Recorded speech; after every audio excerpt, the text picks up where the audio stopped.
Nako, ay nahuli ho. Itong gumagamit ng marijuana, gumagamit ng pinagbabawal na gamot dyan mismo sa loob ng Senado. Opisina ni Robin Padilla. Damay! Alright, welcome back to my YouTube channel. I'm Andy's Vlog. Talagang ay nahuli ho at damay din itong opisina ni Robin Padilla. Speaking na pangalan ni Robin Padilla ay inimbestigahan na ho. Inimbestigahan na itong paggamit ng pinagbabawal na gamot, marijuana ho. Yan ho mismo sa loob ng Senado. Isang like muna sa video na ito kung nagustuhan nyo po. Sabay-sabay po nating i-like ang video na ito. Sa lahat po ng hindi pa nakasubscribe dito sa aking YouTube channel, please subscribe.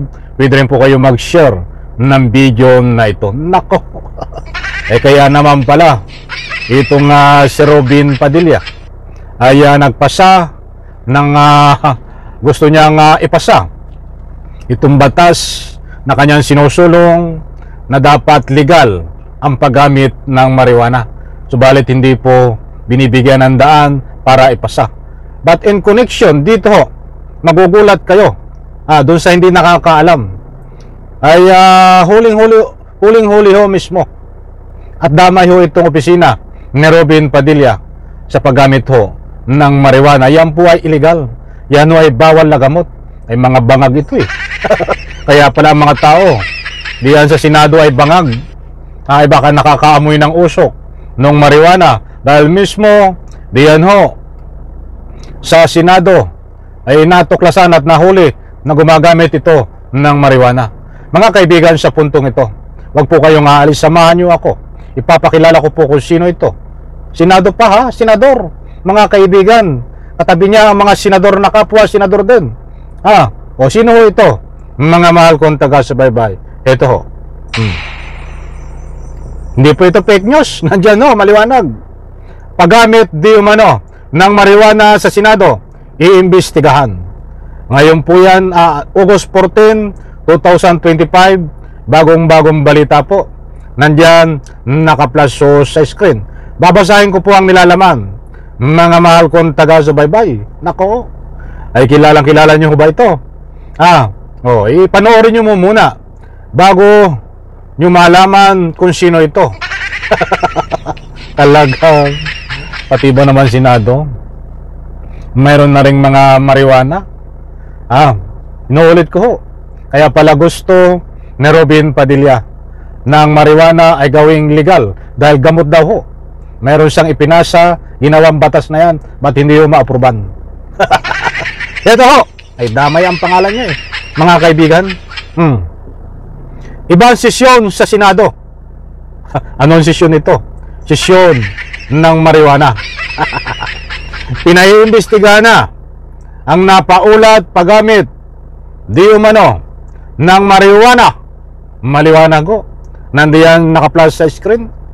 Sino itong gumagamit ng marijuana, mga kaibigan? Talagang dumadayo pa kayo diyan sa Senado. Kung kayo ay umuwi-uwi na lang sa inyong bahay at doon kayo magmarijuana, hindi tuloy kayo nahuli. Ngayon huli kayo, sakto. Eto, pinaiimbestigahan ng napaulat paggamit di umano ng marijuana ng isang staff member ng Senado sa loob ng Senate premises. Ang lakas ng loob, di ba?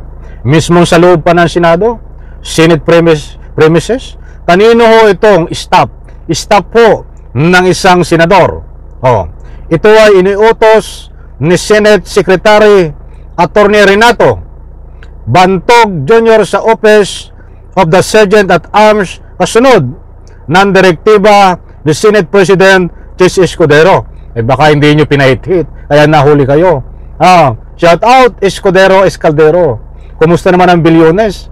Usapang marijuana muna dito, usapang bawal na gamot, saka muna tayo sa Bilyones na kinakaharap ngayon ni Escudero. Talagang matindi ho.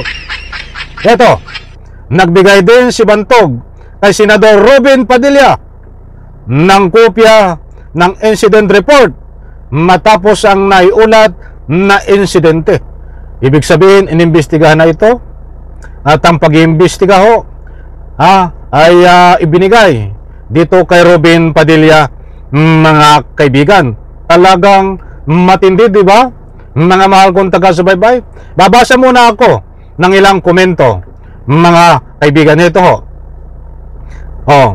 May source pala diyan. Ganyang pamor. Puro kahiyaan na lang ang sinit. Ay dati namang gumagamit di umano ng marijuana si Robin Padilla. Kaya nga nakulong yan, nakalagay din dito. May kuhaan na dyan, alam ko na kung kanino kasi gustong maging legal. Ay may nagkomento dito, may kuhaan na dyan. Alam ko na kung kanino kasi gustong maging legal, ay si Robin Padilla lang naman.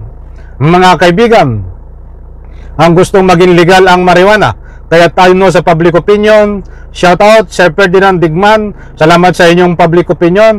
Ang sabi niya, alam niya na kung sino ang pinagkukunan ng marijuana diyan sa loob ng Senado, dahil ang gusto niyang ipunto ay ito nga si Robin Padilla, dahil gusto niyang gawin legal. Yun ay pawang public opinion na binabasa ko.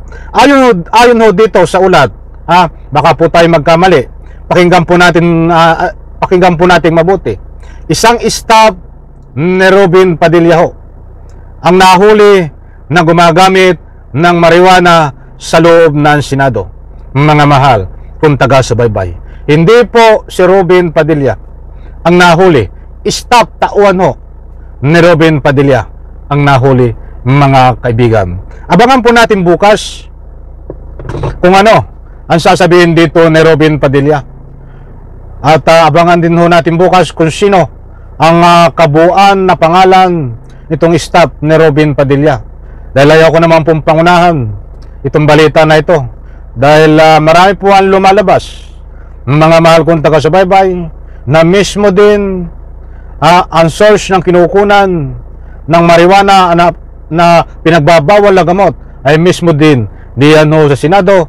At marami rin ho ang nagbibigay ng anumang public opinion na mainit na sinisisi itong si Robin Padilla dahil siya ay gustong gawing legal ang marijuana. Datapwat ang kanyang mga staff ay walang pakundangan na gumagamit ng bawal na gamot na marijuana kahit diyan ho sa loob ng Senado. Mga kaibigan, naniniwala po ba kayo na itong si Robin Padilla ay walang kinalaman dito ho sa paggamit ng bawal na gamot na marijuana diyan po sa loob ng Senado? Diyan po, any reaction, diyan po sa comment section. Inaanyayahan ko po kayong magbigay ng anumang public opinion. Abangan po ang iba pang latest update dito. At siyempre, ibabahagi ko po sa inyo kung ano ang mga kasagutan dito ni Robin Padilla. Muli kong inuulit, staff po, tauhan ni Robin Padilla ang nahuli na gumagamit ng marijuana na iniimbestiga na ho. Bye-bye, palakpakan.